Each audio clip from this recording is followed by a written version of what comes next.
Hola chicos, acá estamos con otro caso de teoría del consumidor cuando el precio también del bien A aumenta.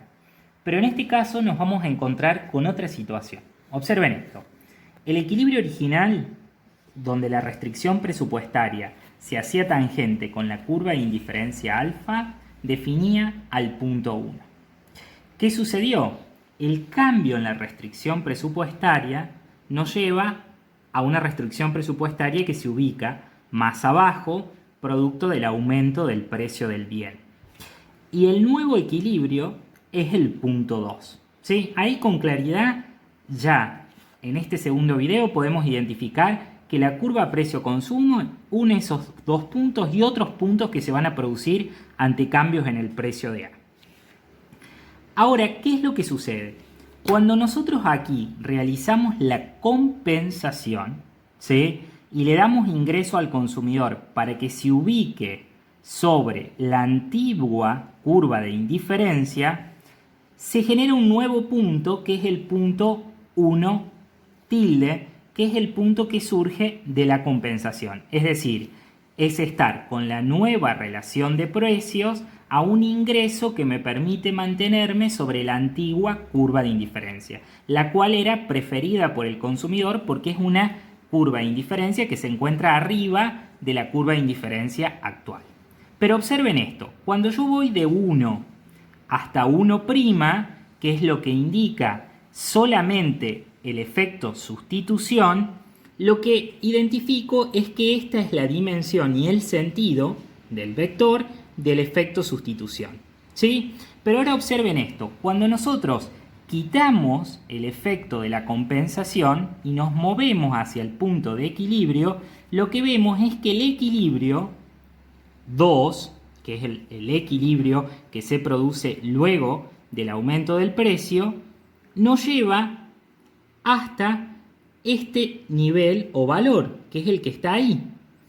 Eso significa que el efecto total, en este caso, observen, es más pequeño en cantidades que el efecto sustitución, que era mayor. Y eso se provoca porque tenemos un efecto ingreso en sentido contrario del efecto sustitución. ¿Sí? Observen acá, tenemos el punto 1 y la distancia entre el punto 1 orientado hacia el punto 2, lo que determina es el efecto total. Y después tenemos la distancia entre el punto 1 y el punto 1', que es el punto que surge por la compensación del ingreso para irme a la vieja curva de indiferencia, que es una dimensión mayor. Si nosotros hacemos zoom, lo que vamos a ver es que tenemos un efecto sustitución de mayor dimensión y un efecto ingreso con un sentido contrario al efecto sustitución. Pero ese efecto ingreso lo que hace es minimizar la intensidad del efecto sustitución, restarle su amplitud o su dimensión, pero no logra cambiar el sentido del efecto sustitución. Por lo tanto, el efecto total tiene igual dirección, ¿sí?, que el efecto sustitución original y no tiene el sentido del efecto ingreso. Eso sucede en los bienes inferiores. ¿Sí? Por eso, cuando tenemos una situación como la que está planteada en este problema de las curvas de indiferencia, estamos ante la presencia de un bien inferior. Observen esto.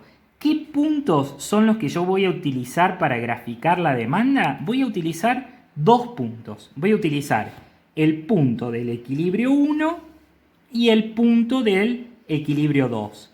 Y lo que voy a decir es que el equilibrio 1, que es aquel que tiene mayor cantidad de A, se produce para el precio de A más bajo.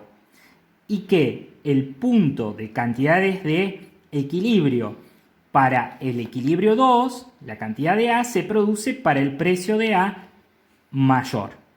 Ahí podemos trazar la curva de indiferencia. Ojo acá, no utilizar los puntos de la compensación para graficar la demanda del consumidor.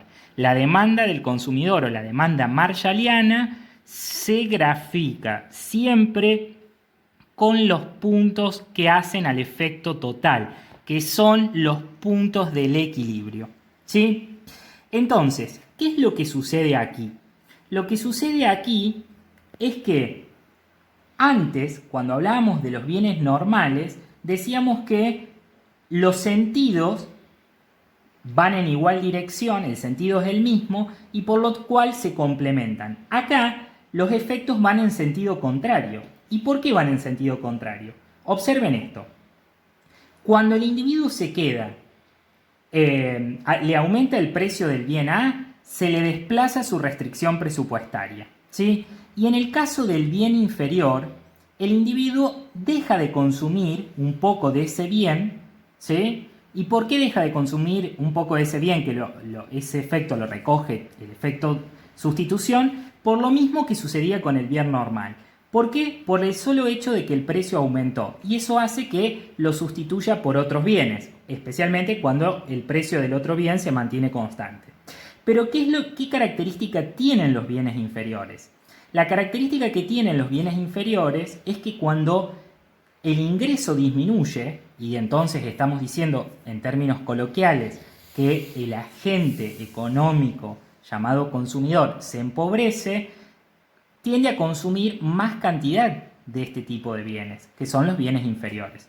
Por lo cual, el efecto ingreso en sentido contrario recoge esa situación, ese pequeño incremento que netea el efecto sustitución y termina teniendo un efecto total de menor dimensión, que se produce porque estamos en presencia de un bien inferior. Y en el caso de los bienes inferiores, hay una proporción del consumo que no decrece en tal magnitud, eso lo recoge el efecto ingreso, como consecuencia de que los individuos consumen este tipo de bien porque se encuentran más empobrecidos, ¿sí?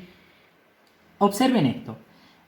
Por último, existen algunas dudas en la materia sobre los bienes Giffen. Lo que le queremos decir es que los bienes Giffen son bienes que existen más en la teoría que en la práctica. Es muy difícil encontrar en la empiria, en el mundo real, bienes Giffen, ¿sí? Pero si volvemos a este zoom, ¿sí? Y ponemos acá la otra imagen, este era el zoom que nosotros hacíamos con los efectos para los bienes normales y este era el zoom que hacíamos para los bienes inferiores. Observen esto. En el bien normal, el efecto total es mayor que el efecto sustitución y que el efecto ingreso, y los tres tienen igual sentido porque se complementan. En los bienes inferiores, el efecto sustitución tiene sentido contrario al efecto ingreso, pero el efecto ingreso con sentido contrario siempre es de menor intensidad al efecto sustitución, por lo cual el efecto total en los bienes inferiores tienen igual sentido que el efecto sustitución. Y eso hace que en los bienes inferiores la demanda conserve su pendiente negativa. En los bienes Giffen, ¿qué es lo que sucede? Es un caso excepcional en el cual uno estaría pensando en que el efecto ingreso con sentido contrario tendría tanta fuerza que anularía el sentido del efecto sustitución, haciendo que el efecto total cambie su sentido. Y eso nos derivaría a una curva de demanda que es contraintuitiva, porque es una curva de demanda con pendiente positiva.